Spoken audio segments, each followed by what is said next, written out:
بسم اللہ الرحمن الرحیم۔ تمہارا اللہ تمہیں تب سے جانتا ہے نا جب تمہارے وجود کے لیے مٹی بھی اکٹھی نہیں کی تھی، تم اپنی ماں کے وجود کا حصہ بھی نہیں بنے تھے۔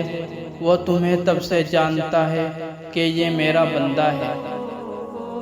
اس نے تمہارا ایک ایک جوڑ بہت محبت سے بنایا ہے۔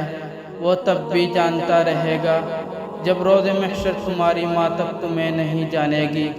اللہ تمہیں کبھی نہیں بھولتا، نہ تب بھولا جب تمہیں اپنے نام کی زندگی دی، نہ تب بھولے گا جب تمہیں موت دے گا۔ وہ اللہ ہے، تمہارا اللہ ہے، تم ہر وقت اپنے اللہ کی نگاہ میں ہو۔ کیا وہی نہ جانے گا جس نے پیدا کیا ہے؟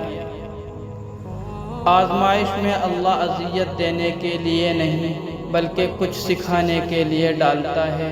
جتنی جلدی سیکھ جاؤ گے اتنی جلدی وہ دور ہو جائے گی۔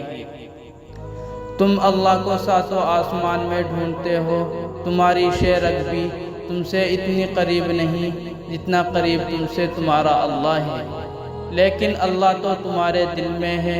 اللہ کو اپنے دل میں ڈھونڈو، وہ تمہارے دل میں ہے، تمہارے بے حد قریب ہے۔ اللہ کا ذکر روح تک میں سکون بھر دیتا ہے۔ غم کوئی بھی ہو، فکر کتنی ہو، پریشانی جتنی بڑی ہو، دل پر لگنے والی چوٹ کتنی ہی گہری ہو، دل کو ایک بار ضرور راضی کر لے، منا لے، وہ اللہ ہے۔